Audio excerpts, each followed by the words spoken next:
What is going on, everybody? It is TripleCrown24 back today on a not so beautiful day here, battling torrential rains in the area to come in. That's probably why my hair looks a little goofy today. But the subject of today's video actually has some of the best hair in baseball, you'll argue. Um, we're not going to be talking about that so much, but this is, in my opinion, one of the most interesting baseball players out there in terms of where he stands in the hobby because he's pretty much been the breadwinner ever since he was introduced to the hobby. A phenom as a teenager, once on the cover of Sports Illustrated as the next can't miss prospect, and the expectations and holding this guy under a microscope has been going on for probably the better part of 15 years of his life now. And I imagine even before that, as a youth, this guy always had the spotlight on him due to his abilities. And I'm talking about, as you'll tell from the title of this episode, Bryce Harper, two-time MVP and one of the biggest stars in the game. So I wanted to talk more about his hobby today. If you remember my episode 2 with Ed Wesker on Juan Soto, this will follow a similar format. And I mentioned back then I want to do more shows kind of along those sides and kind of diving deep into specific players. We'll do some non-baseball players and guys who didn't play outfield for the Nationals as well at some point in time. But today I'm bringing on a guest who I wouldn't call him a super collector of Bryce Harper, but he's definitely a player collector and has more of a focus on this particular player that I've seen him focus on more players in the past. There's certainly some that he's gravitated to, but he's had a keen interest in Harper.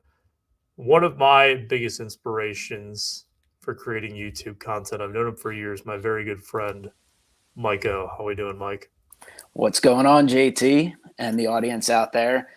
Little, I don't know. I don't know how I feel about the beginning of this episode. Talking about your hair, talking about Bryce Harper's hair, and I can't deny some nice hair, but just doesn't, I don't know if I fit into that portion of it. Hey, no disrespect intended for sure. We'll get you. They gotta have like one of those promotions in Philly, right, where they give like the Bryce Harper like flow or the headband that he wears. That would be Phillies marketing. If you're listening to this, you can take that idea. I won't charge you for it. Um, but I can see that. Promotions probably coming back. Obviously, promotions were set to the side over the last couple of years with limited fan interaction, but there is a Bryce Harper bobblehead day coming up in June, so we'll see. there you go. Promotions flowing. Phillies marketing team, give me a call when you get the chance. We're going to talk about Bryce Harper merchandise today, but more so on the card related side, not all the kind of fanfare stuff. Of course, Harper came up as a Nationals prospect, number 1 overall pick in the 2010 draft, and you've been probably pretty familiar with his career as a Phillies fan and a Phillies collector for a long period of time. He's now playing for you rather than against you. But kind of take me back to when Harper was first coming up as, I guess, a division rival. What did you think of him back then? And in terms of his hobby presence, how did you perceive him back in the day when he was first starting out? Well, certainly he was an incredibly hyped prospect for sure, and a hyped player. And he's one of those guys you just keep hearing about. So, I mean, he's been in the big leagues for a long time at this point, but it even feels longer than it really has been because as soon as a guy like that is drafted, it's kind of inevitable that he'll be coming up. And it's the newer look Washington Nationals as they're building their foundation, and they're talking about this kid Bryce Harper, and he was a catcher when he was drafted, but you kind of knew he was being drafted, and the plan was to toss him out to the outfield to, at the very least, lengthen his career. And I don't know that they thought he'd be the best catcher either. But he came up and made his debut, and actually some early interactions with the Phillies. Cole Hamels actually plunked him early in his career. I think it may have been his very first. I don't know if it was his first first game against the Phillies, or first big league game. I can't remember now offhand. But he found his way around the bases, and he's one of those guys that very early in his career, you knew he was a talented player and a player that if you made a mistake on against him, he was going to do some damage.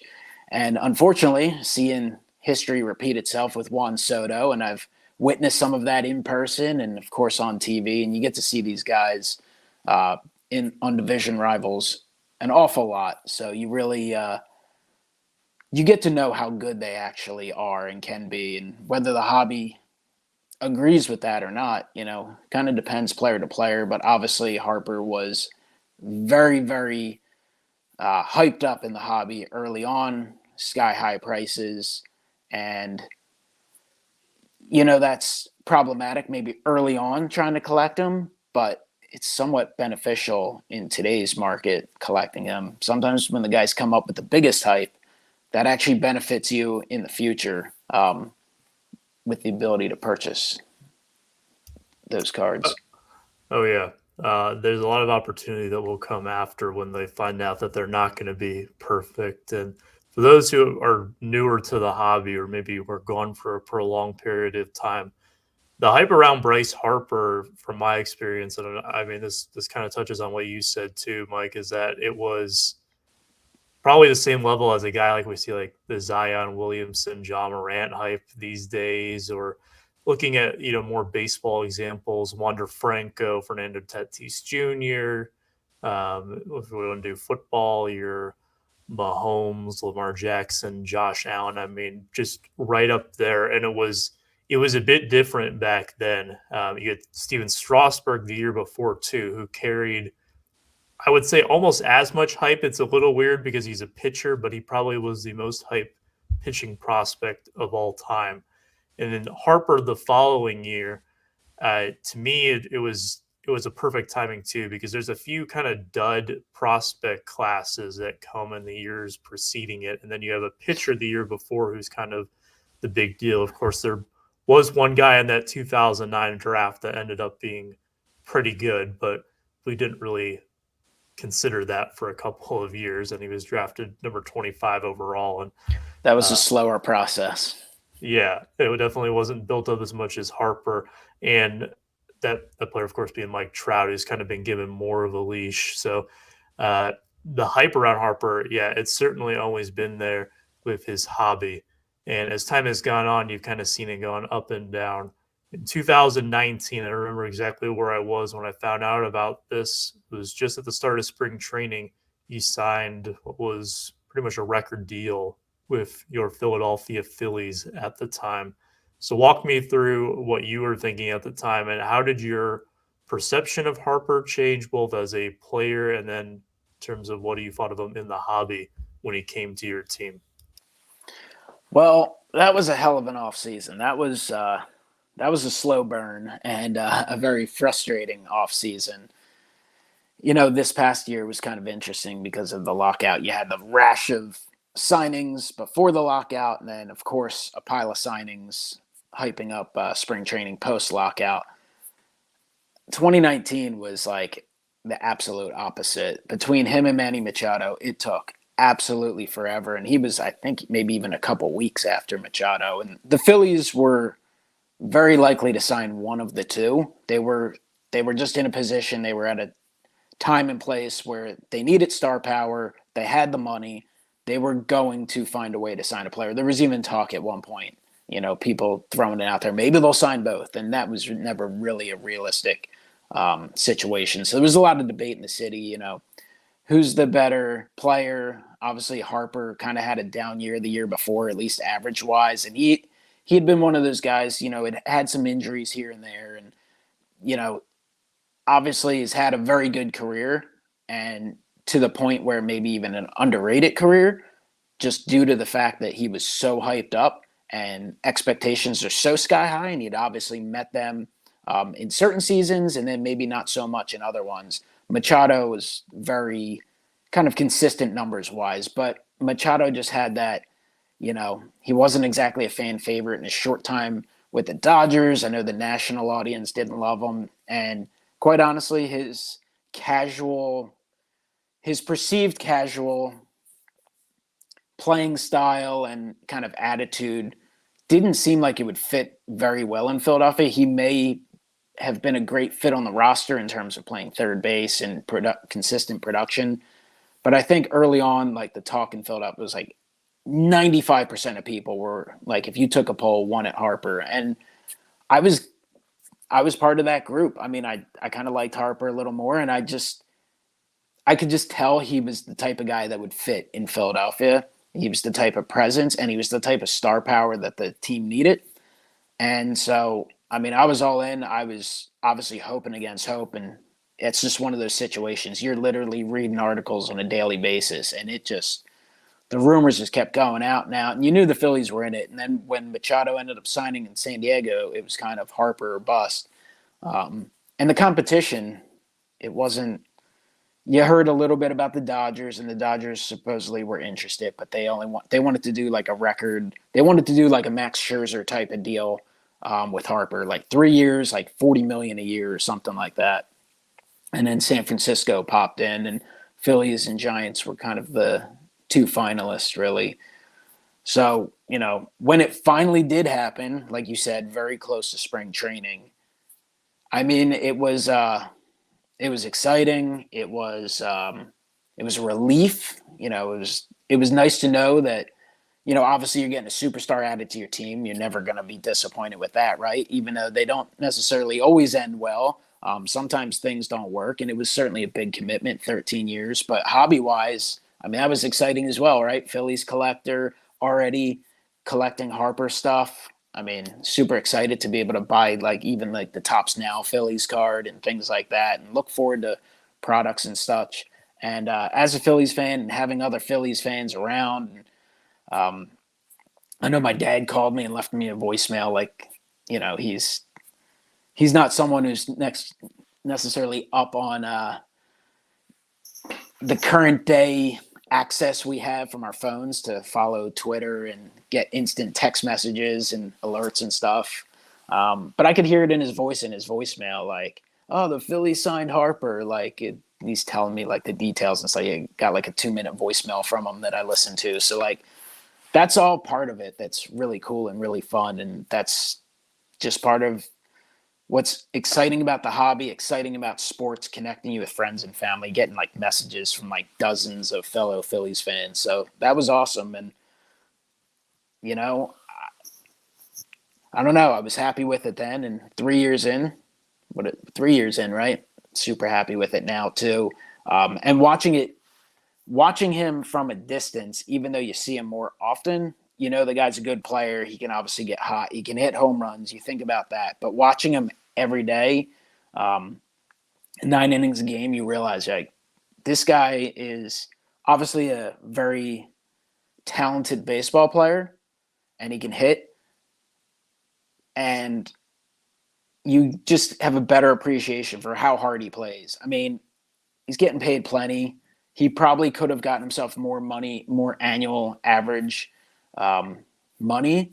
He did the 13 years. When he did the signing, he wanted there was all this talk about no trade clauses and opt-outs and stuff. He said he didn't want any of that. He actually knocked it out of the park. Some people he did have one. He misspoke during his initial press conference where he said something that he referenced Washington bringing a championship. But outside, that was one of the greatest press conferences of all. He absolutely won over Philadelphia in that press conference alone. He said all the right things, and really his actions in Philadelphia have been mostly flawless. I remember after his first year hearing a lot of people, I would watch random YouTube videos. I'm like, oh, Harper's kind of been a disappointment in Philadelphia. I'm like, disappointment?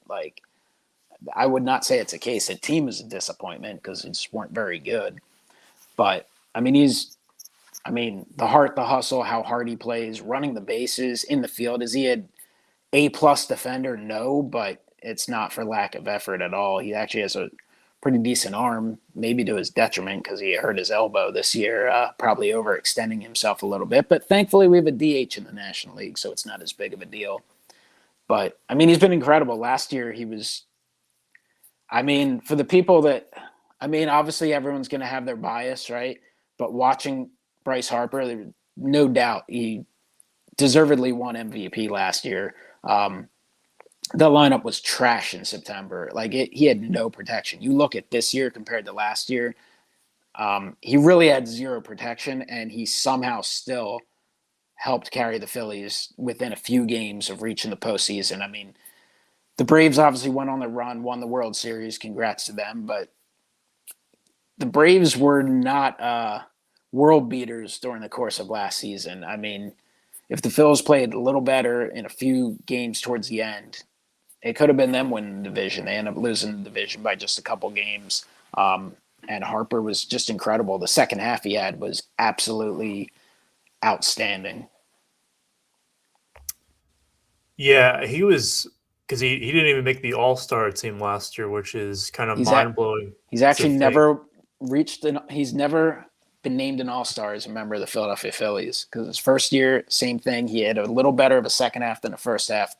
Obviously, there was no All-Star game in 2020, and then last year, no All-Star game, one MVP. But I'll take it. That happened with Ryan Howard in the past too. I remember Ryan Howard not being named an All-Star, and then he won MVP. So Oh yeah, there's a ton of guys I think over the last 10, 15 years where you look at it like Miggy in his Triple Crown year, he was a reserve on the All-Star team in Kansas City. I think not that Adrian Beltre didn't deserve it, but I think he was the one who got the starting bid at third base that year. But it happens, and guys they can absolutely light it up in the second half and really put them overboard. I mean, last year was from my perspective, you could have gone with Soto. I think it would have been a good choice over Harper for MVP. I remember back in 15, it was a slam dunk for Harper to be MVP, but he's even in the seasons where he hasn't been this world beater, where he's lived up to these extremely lofty and quite honestly unrealistic expectations. He's been a very valuable player. If you look at his 162 game averages, I know that this won't really mean much to the hobby, but he walks 100 times in a full 162 game season, which is exceptionally rare in today's game. The art of the walk and being able to take pitches, because it helps the rest of your lineup too. You're allowing guys to see what you're getting thrown. You're making these pitchers work more. And it's just those types of little things that you don't necessarily see on the back of the baseball card unless you really start to think about it. So I totally agree with you. As an outsider's perspective, I very rarely get to see Harper play against my team, but when I have, he's a guy when he comes up to the plate, I am fearful about what he's going to do. He is a guy who, you want him at the plate when the game is on the line. So yeah, he's a tremendous talent. and You he's mentioned, been really really good with kind of taking younger players under his wings and talking to them and giving them credit and like interviews and things like that. Like I think that's good overall for the team. And I think that's a part. Obviously, the hobby doesn't care. The hobby could care less if you're, unless you do something to get yourself banned from baseball or something. Like people don't really care about that. But I think that does help, at least in markets popularity, like Philadelphia collectors. He even does a lot of things like embracing Philadelphia Phillies history. Like he will bring up stuff about like the 93 team and the 1980 team and 2008. And he certainly is a huge fan of the Philly Fanatic. So I think that's something you'll see like continue to grow, where it builds popularity, because the Philadelphia market in terms of cards is actually really strong. Obviously, the talk usually is about the Yankees and the Dodgers. Even the Cardinals get thrown in there, but the Phillies have a really strong, and Philadelphia in general is a really strong base in the collecting world. And if you get players from certain teams in Philadelphia, like that will increase their hobby. You even look at a guy like Chase Utley, and he's like I would consider him at maybe like a lower end Don Mattingly in terms of, whether or not he gets in the Hall of Fame. If he does in the future, it will be due to sabermetrics, not due to compilation of numbers. But like he is pretty strong hobby, considering he's a guy who hasn't been active in baseball for a while. He's been retired about 5 years or so, 4 years, 3 years, whatever it's been. But he really hasn't been a star in baseball for well over a decade. If you look up certain rookie cards or you look up certain autograph cards, like your average collector might think, oh, I can probably buy a Chase Utley autograph for like $5 or a graded rookie for $10. That won't be the case. And that is due to the Philadelphia market and that strong base of collectors that obviously remembers how good he was at one point and how much of a fan favorite he was. I've noticed that a lot too. That the Phillies are one of those teams where the star players, not necessarily your Hall of Famers or even your superstars, but the star players, and that's kind of the tier that I would put Utley in, still do hold a very strong hobby value. Philly is definitely a very passionate fan base as an outsider's perspective. Um, so you talked about this a little bit earlier when we were talking about kind of Bryce Harper's trajectory and coming to Philadelphia, and even your dad's calling you up and telling you that you could tell he's excited too. And I have to imagine that's extremely exciting. Not to knock on your Phillies, but it's been a while since their last postseason appearance, and there were some incredibly rough rebuilding years too. So when a guy like that comes in, it's really difficult not to get excited. How has his Bryce Harper's hobby prices changed since he first came to Philly? Has that excitement kind of maintained itself, or has prices come down a bit, or even gone up? Well, it's certainly more exciting when you go into opening day with Bryce Harper in your 3-hole as opposed to maybe a few years earlier, like Ty Wigginton or something, or Cameron Rupp, or, I can name so many guys. I think there was obviously a little bit of hype when he first signed, and he was in the news a lot due to the fact that he was a free agent, and him and Machado were the talk of that offseason, at least baseball-wise. But it's been a weird few years because it was like the hype, his cards were up, that the update rookie, which seems to be the most popular of the base rookies, which is really weird because it's a rookie debut card. It's one of those weird outliers. Like, I can't remember specific numbers, but I feel like that was maybe like $80, $90. And then it was up to 100, 110. And then the season goes on, drags on, there's ups and downs, and it dips a little bit. You could probably buy it for 70. But then, of course, you have the hype of the baseball cards coming back and the pandemic. And next thing you know, it's like a $200 card. And then it's like 150. I think it's still like a $100 card right now. But, I don't think he's dirt cheap, but he is cheap price-wise, in my opinion, compared to how good he can be career-wise, and he is. But it kind of depends product to product. I'll oftentimes, as long as I come across it, there's some sort of colored refractor or something from a product, I'm hitting that watch button and following it. And if it's at a really, really cheap price, I will usually always toss bids on it at the last moment, even if it's one I have.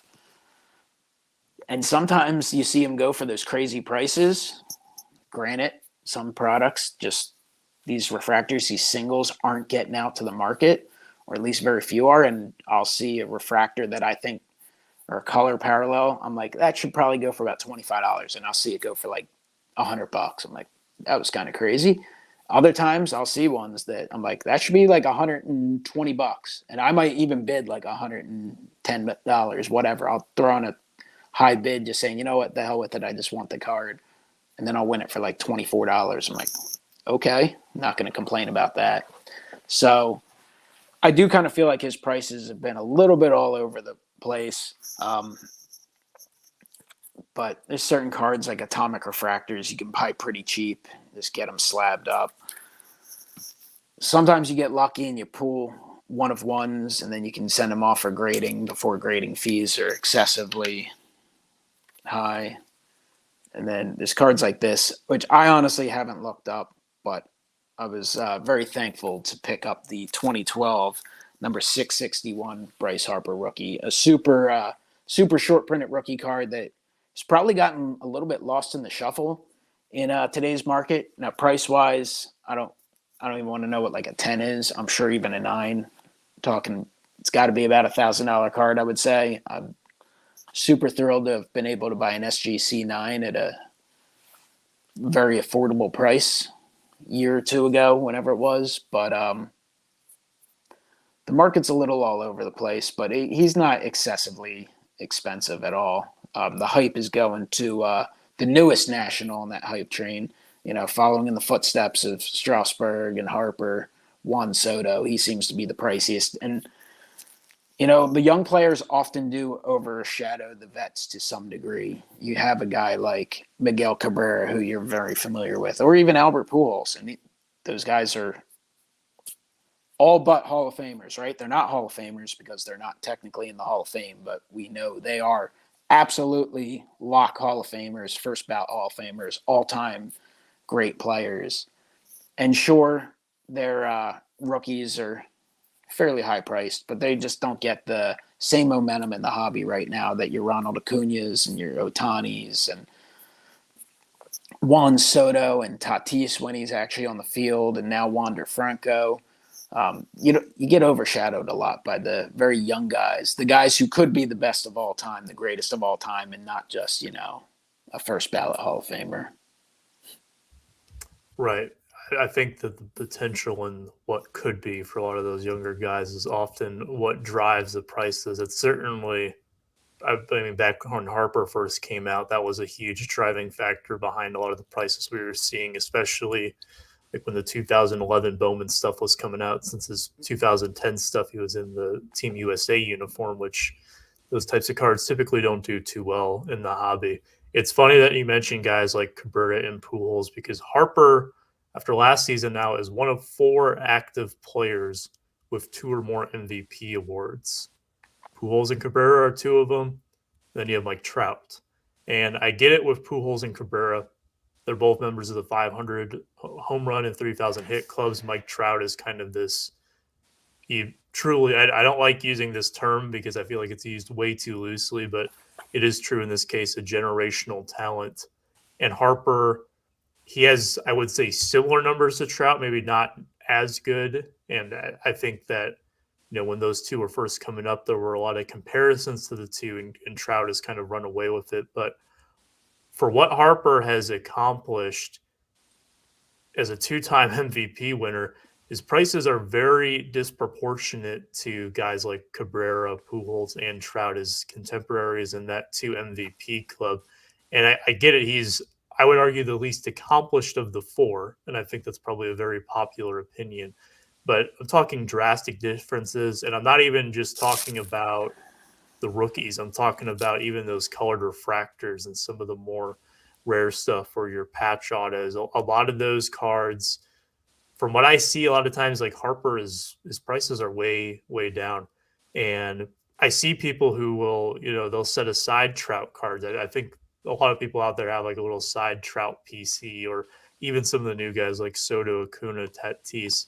I very rarely see someone who kind of has a casual Bryce Harper PC. A lot of times it's a Phillies fan who I see it, or maybe someone who's still hanging on to the Nationals days. So I'll ask you this, do you think that there's a disconnect between the more casual collectors and non-Phillies fans collecting Harper cards? And then if yes, why do you think that is? I don't know. When you were talking about that, I mean, it's definitely true. Though, shout out Tops 85 401. I know he has a nice little Harper collection he's putting together. He is one of the few guys, at least YouTube wise, that just has absolutely no real connection to Philadelphia or the Nationals. But he does PC some Harper stuff. He has a bunch of side PCs. I don't know. I've always kind of seen Harper and Trout came up somewhat together, and it was compared. I always looked at them as kind of this generation's Ken Griffey Jr. and Frank Thomas. And they both ended up being Hall of Famers, but Griffey was by far the bigger star. Now they're both still collected. Both had Hall of Fame careers, brilliant careers. I mean, Frank Thomas, one of those guys who's probably super underrated, I would say, if you look at his numbers and you look at like that stretch, how amazing he was. But Griffey was just, they came up in 89 and 90, and Griffey was just always the bigger star. Even though he played in Seattle, that Mariners team, the mid-90s Mariners teams, were very popular. A lot of just national fans, a lot of young baseball fans just loved Ken Griffey. I kind of feel like we've seen that a little bit with Trout and Harper to a degree. and they've come up, and now they get lost in the shuffle because there's so many younger players. But Trout obviously excelled and stayed more consistent and has certainly been the better player. There's no arguing that. And he's gotten the hobby hype. Now, there's been some people talking about, he hasn't been as hyped up in the hobby lately, and even Trout stuff in some cases, some cards maybe a little more affordable after his injury-riddled 2021 season. But he's like the modern day Mantle. Maybe not on the field, maybe not as a popular player just to your national public, but hobby-wise, like Trout's just like that Mantle. Like everybody wants Trout, whether they seem to watch baseball on a regular basis or not. It's just Trout, Trout, Trout. Same way you see just random people who don't. You'll be at a random card show and you see some kid who can't name any modern baseball player, and he'll still be like talking about Mantle. I'm like, do you even know what team Mickey Mantle played for or what position he played? So, I mean, I think Harper has been overshadowed by Trout hobby-wise, and I do think he is now being overshadowed by Juan Soto in that Nationals market to a degree. And I don't know, sometimes maybe not to, have copyright infringement on, a previous guest of yours, but some people don't watch the games. Like they don't. I definitely hear from time to time people like, oh, I just don't like Harper. I don't like his attitude. I'm like, do you actually follow Bryce Harper? Like, I'm not saying he didn't have maybe some issues in the past during his career. I don't know, but he's been an exceptional teammate. He shows passion on the field. He plays hard. He doesn't actually argue with umpires and stuff like that very much. Like, what do you mean you don't like his attitude? I don't get it, because he, grows his hair. Like he dresses up in style or something. Like, I don't care about that stuff at all. So I don't know. Maybe it is just a disconnect, or some people just go, he's not as good as, he's overrated because, his cards were hyped. I mean, are we going to see the same thing with a Wander Franco eventually? Like, Wander Franco is an exceptional player. He's really good. But what happens in 5 years when he's playing in front of 4,000 fans in Tampa Bay? And, he's really good, but do people that spent too much money on him, do they just go, I don't care as much about Franco anymore? Because I think Wander Franco is a very good player, but can you expect anyone to be Mike Trout and win 3 or 4 MVPs? I don't think that's very realistic. No, not at all. And part of it too, I think, is just a lot of times we think of these guys as these robots or these heroes in a sense. So we like to build up our heroes and then break them down. It's a very common phenomenon. Once you get to the top of the mountain, it's very difficult to stay there and stay in kind of that, in the good graces of people. I think that's really what's happened with Harper, is that this guy, can you imagine being held under a microscope, every single thing that you do, and scrutinized as much as he has? Because I would argue no player that has debuted in the last 15 to 20 years has been as scrutinized for their actions as Bryce Harper. And it's very easy to watch the Sports Center highlights or wherever you may watch them now of the bad times, I guess, where he is kind of making an ass of himself, for lack of a better term. But there's a lot of players out there who make an ass. I know he got in the one confrontation. He got in a bench clearing brawl with against the Giants, probably 7 years ago. And then the Jonathan Papelbon thing in the dugout with the Nationals. I mean, I don't know, anyone who follows baseball, I feel like it's Jonathan Papelbon. I mean, there were 50,000 people in Philadelphia that wanted to go in the dugout and do the same thing. Right. I mean, yeah, he's not necessarily the most well-liked guy, but it helps push this narrative, giving people a reason to hate Bryce Harper. I hear a lot of comparisons on his situation to a guy like Alex Rodriguez, former MVP, who kind of leaves, and in his case might even be worse because I think he might have even been more outspoken and more of a presence in the media, and he went to the evil empire of all the teams out there, which is gonna definitely get you, I guess, a little bit more hate. Maybe not so much in some of the guys we've seen in recent times, but definitely back then during the kind of the peak of the Yankees dynasty there in the late 90s into the 2000s, it was more resentment there. And A-Rod's hobby is probably not what it should be compared to what he accomplished too. And we kind of see history repeat itself with Harper. And the word that I hear often with Harper, you said that people say that they don't like his attitude, is that I hear this arrogance word. And kind of, I think the difference that a lot of people say between Trout and Harper is that Trout is confident, but Harper is arrogant. Would you agree with that assessment, or do you think that Harper is a bit more humble than what people give him credit for? I mean, I don't, at least in the last several years, and of course people change, right? People evolve and develop, and we see it. Like, you often forget. You see these guys drafted in the NFL, NBA, coming up in baseball, and you're like, the dude's like can't even drink. Like, he can't go to a bar and buy a freaking lousy beer. Like, he can't go to a game. He can't sit there and be like, you know what? We're in town a night early. I'm going to go to this game. Like, he can't buy a beer. And you judge people. And it's like, you can think back, like, man, look, think of all the mistakes I made 5 years ago, 10 years ago, 15 years ago. And you judge people who are 20 years old and like immense pressure. And I mean, obviously it's very easy. Like, the average person goes, this guy's a baseball player. He's getting paid $20 million a year to play a game. It's like, well, they're getting paid a lot of money. And with that comes a whole lot of pressure and a whole lot of work. If they don't do it, that they're the guys that fall off and, steal money and, they're out of the sport pretty quickly. But I mean, being a professional athlete is certainly, it's a long road and a lot of work to get there, right? And then to maintain, you have to work all day, every day, right? You need to take care of your body, watch what you eat. You need to go out there and play in front of the lights. So people make a lot of assumptions. I would say I'm sure there's definitely been a difference as Harper has settled into Philadelphia, made this his new home. Him and his wife now have had a couple children since he's been here. So I think that certainly changes a person as well. But anytime, I mean, he was on Sunday Night Baseball, mic'd up, was it 2 weeks ago? Anytime I hear him, he seems to be pretty humble and pretty well spoken. And I wouldn't say there's a whole lot of arrogance there. Like, he's always talking about the team first.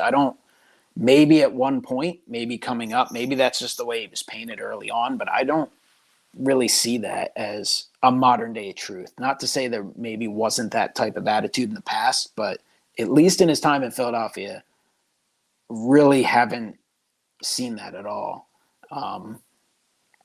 And I don't know. I don't really hear as much from Mike Trout as I would like to be honest. Yeah, that's a pretty common, I think, feeling that more of us want to hear more from Trout, and that's just not the guy he is, it seems. I mean, I've heard him be outspoken about certain things, but he's just very reserved. I guess in some sense it means more when he does speak out against certain issues. But yeah, Harper, I've always felt that he is kind of like, we love to have villains in every sport, right? And I think baseball doesn't really have a true, well, I'll take that back. Until recent times, when he first signed with Philadelphia, there wasn't a true villain. In recent years, it's kind of been the Astros who have been the villain. In some sense, the Dodgers, just because you have the cheating scandal, and then with the Dodgers, they just signed everybody, so they literally get everybody. They're right. Like, you know what? We have to improve the bat boy. Sign away that guy who's doing a great job in Milwaukee. Fly him out.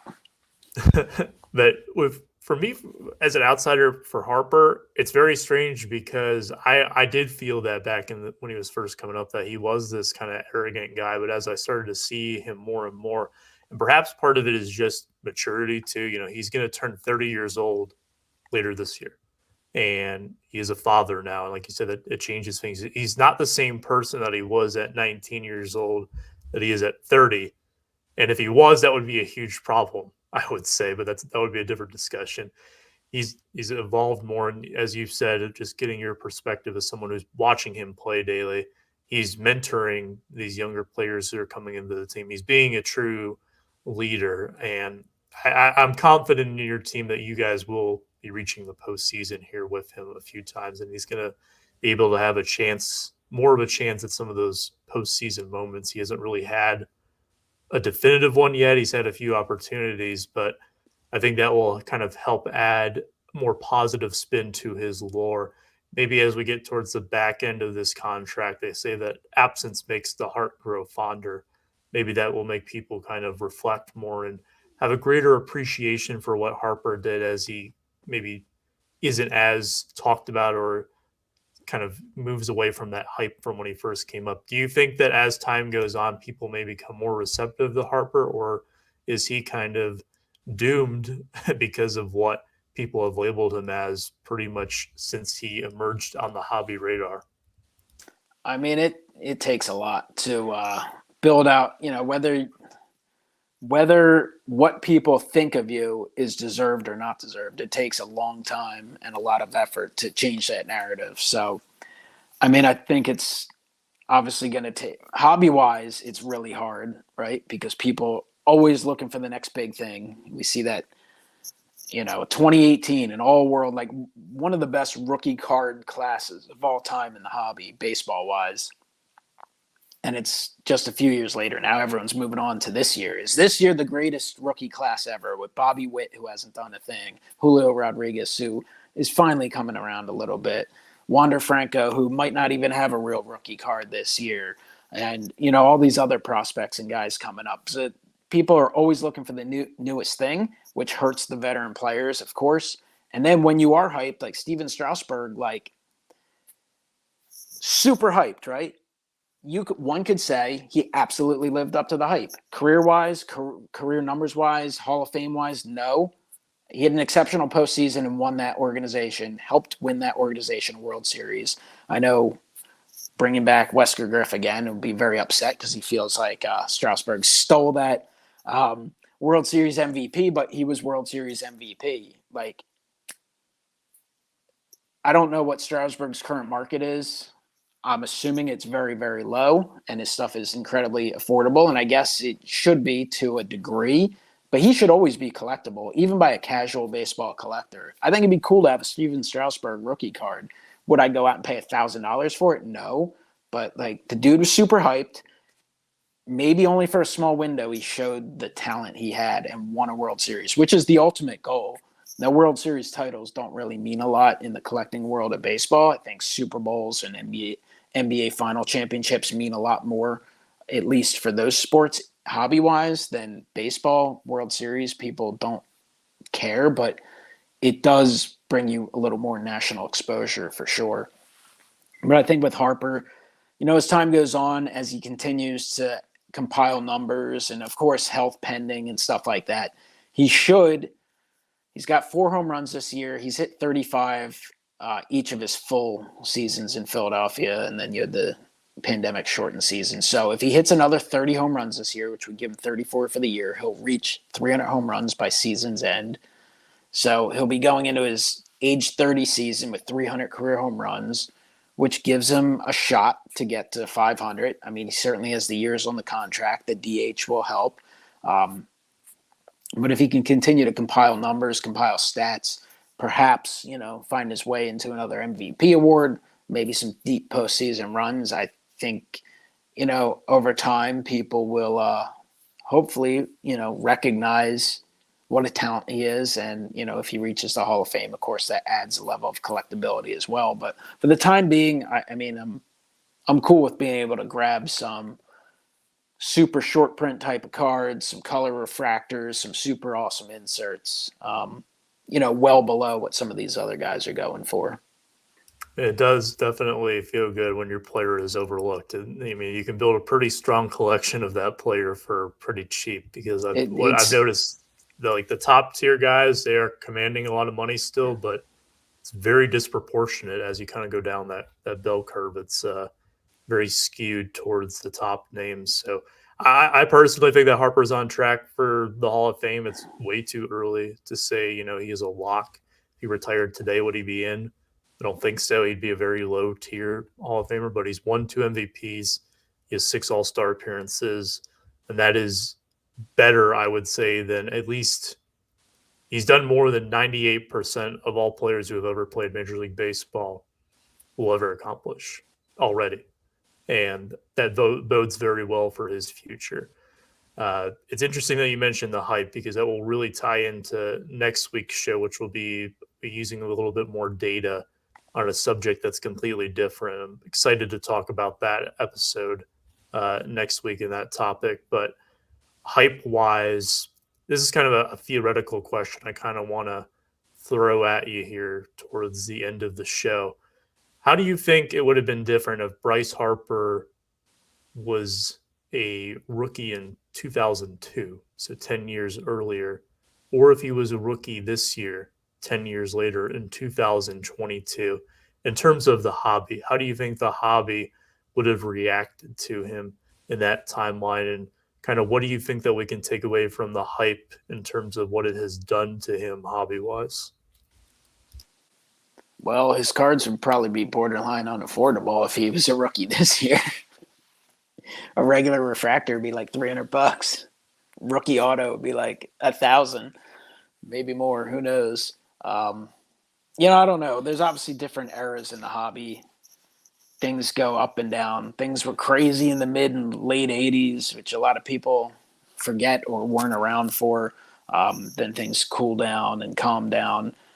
I mean, some of the older cards, if he was hyped up back then in 2002, well, there'd be a lot less produced. So it's kind of, I guess, hard to go back in time and think about and how hot the hobby was or how cold the hobby was. But right now in the hobby with how, I mean, you see some of these guys like Jason Dominguez, like a guy who at the time had never even taken a professional at bat. And it's like, look how high that guy's cards were. Like, I can't even imagine what Bryce Harper's would have been with way more hype.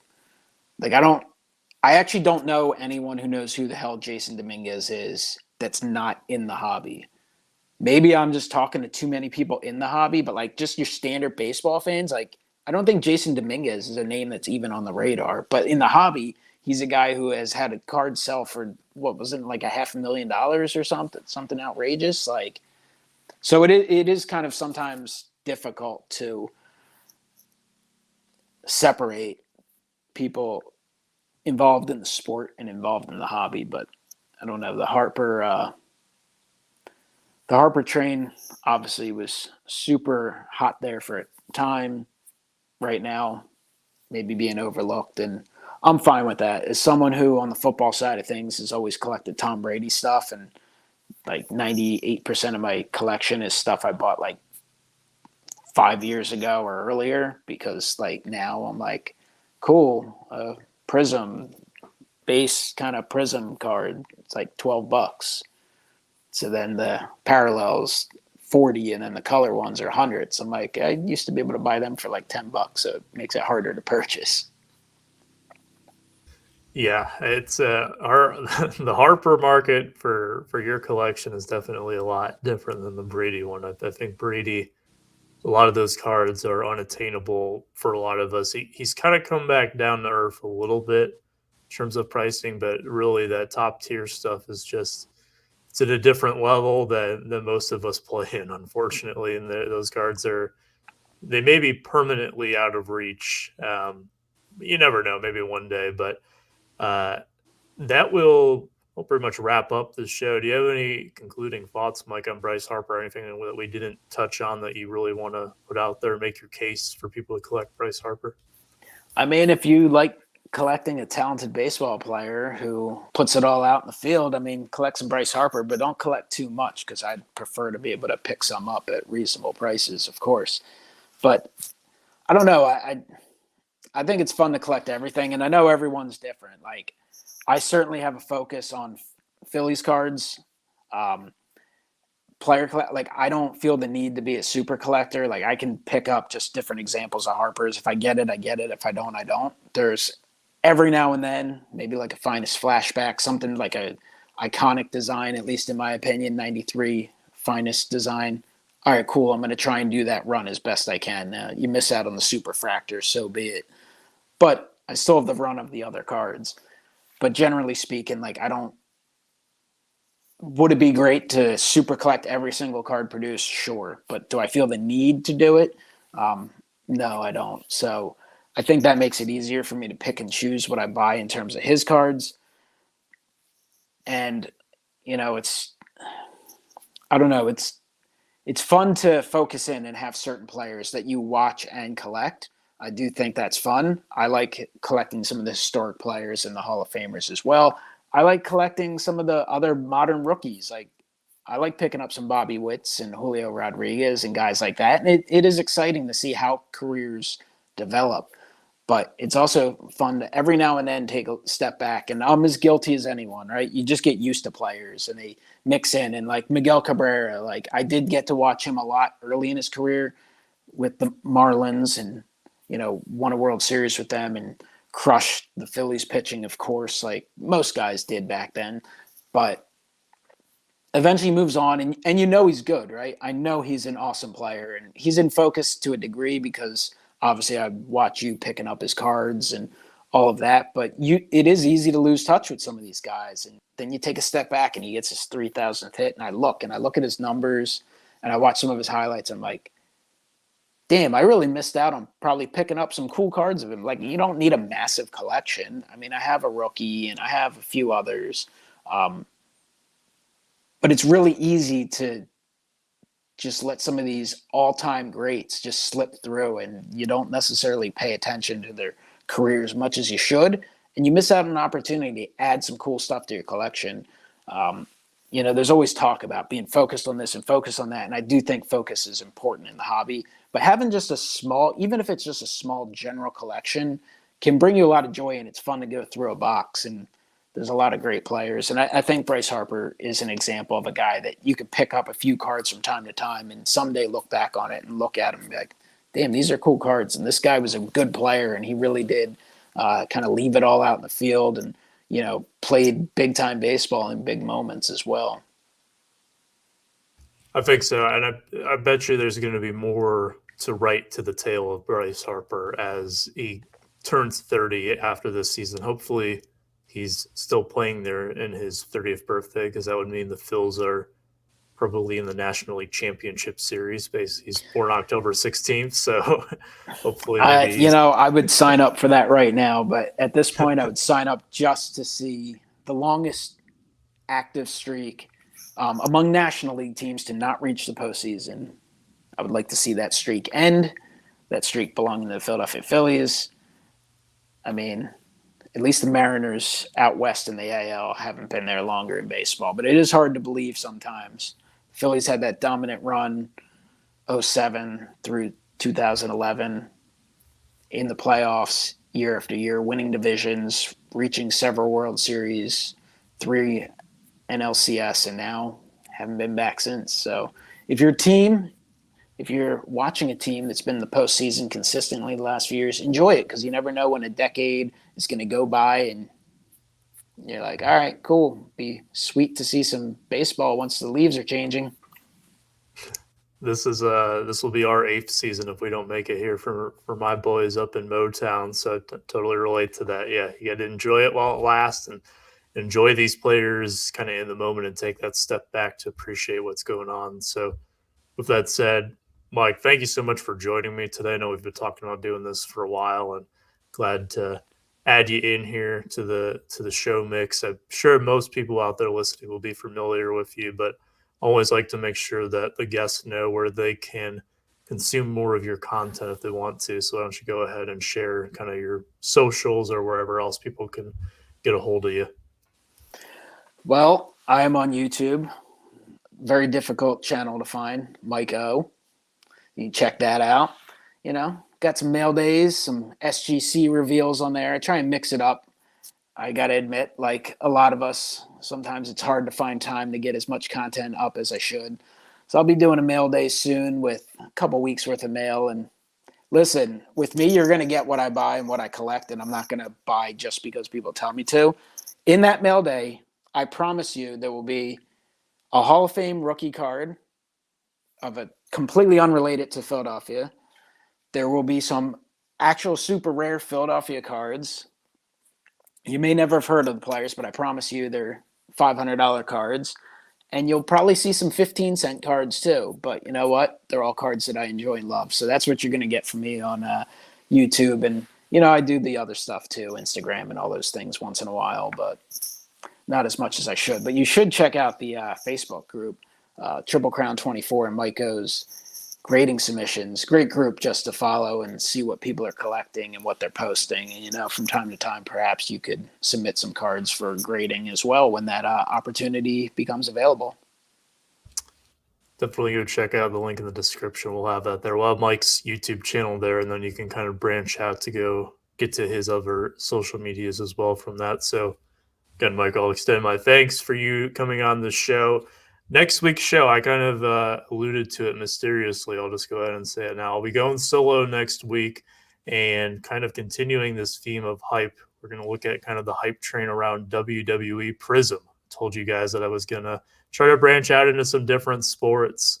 And there's a lot that I think we can learn from what has happened with this release. And some of it will tie into the discussion that we had today regarding what happened with Harper 10 years ago when he was first coming out. So if you are interested in going back and checking out the episodes you missed, I know it's been a few weeks. Hopefully you got caught up, but if you're still behind, you can always do that. On YouTube, there is a playlist that is all combined for you, including this episode here. Or you can check out the playlist on Spotify, Apple Podcasts, or wherever else you may get your podcast. Sure to go check out Mike's videos as well and leave a comment down below with what your thoughts are on Bryce Harper. I'm sure Mike will be venturing into the comments section to continue the discussion with you there. But till next time, I'll see you next Thursday with a new episode of the Sports Card Psychology Podcast. Thank you so much for spending your time listening with us today. We'll be sure to see you next time. Take care, stay safe, and remember to be kind.